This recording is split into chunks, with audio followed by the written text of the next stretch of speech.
To make a sphere using 2 pinch pots, please watch the pinch pot video and then make 2 pinch pots with the same diameter.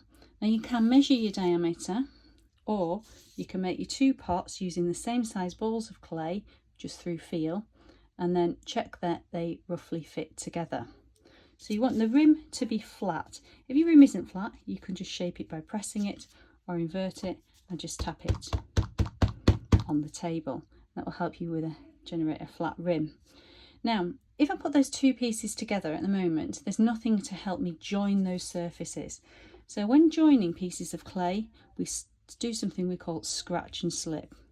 So by scratching, we rough up the surfaces that we want to join together. Now you see people do it going 2 ways, like a hatching mark. Some people do it 1 way.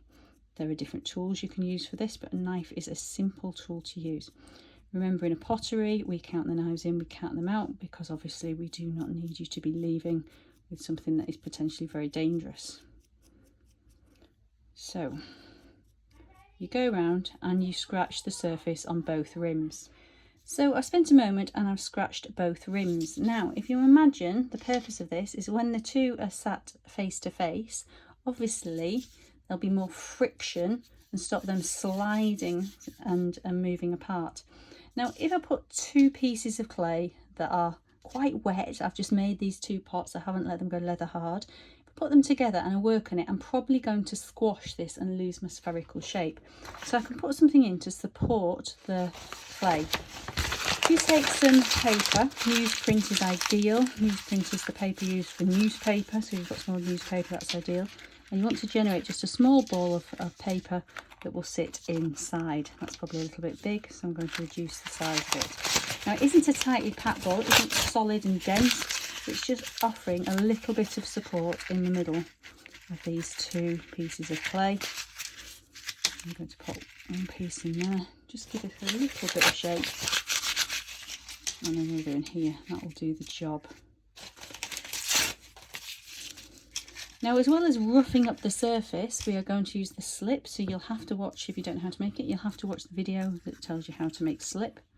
And we're applying it generously to the rim of the pot.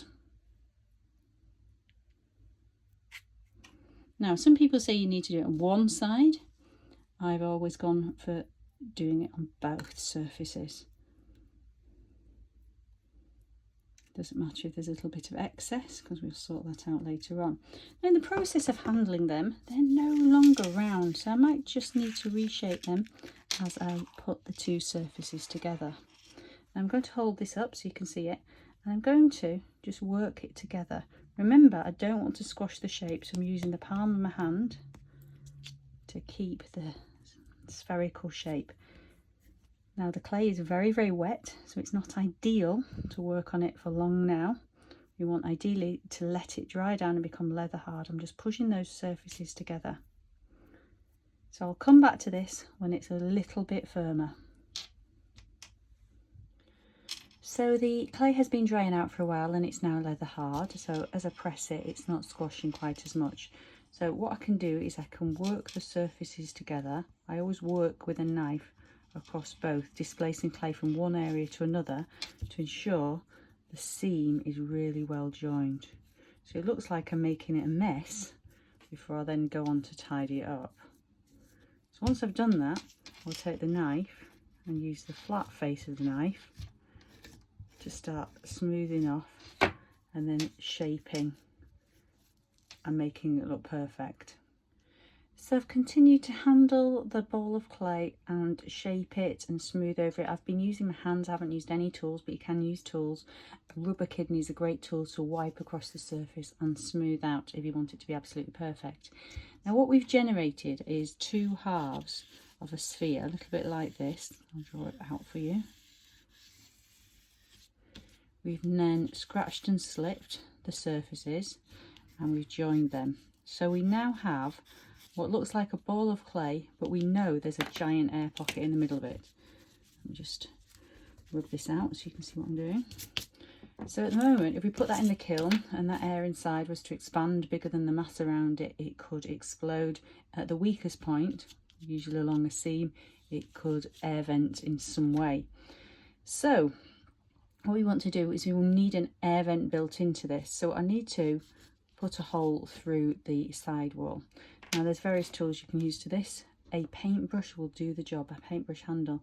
So if I find the point where I want to pop it in, I'm putting it on the surface and I'm twisting it rather than shoving it. This will stop the friction pressing the clay in. So the twist action is actually helping. You feel when you come into that cavity there's a change in pressure, so you'll know you've done it. Now that's the size air vent you need, you don't need any bigger.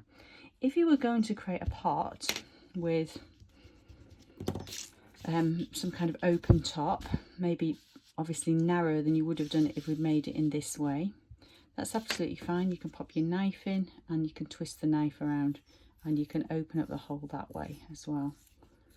So it could sit this way with a normal open top, or it could sit that way. Now you might think that the air vent is on the base, but even though it's sat in the kiln like this, the air will still escape even though it's sat on the air vent hole. So do not worry about that.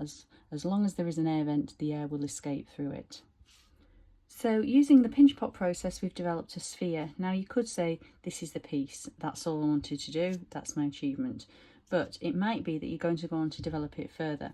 It could be that you're building some kind of structure. I'm going to draw something that will be like a snowman or the base of an owl, for example. We've generated this piece here, it's got an air vent. The piece on top we could make in a similar way, put an air vent all the way through, and so on. You might want to add on to it and add additional features. If you do that, if you're building onto the surface, you would need to scratch and slip like we did when we joined the two pieces together.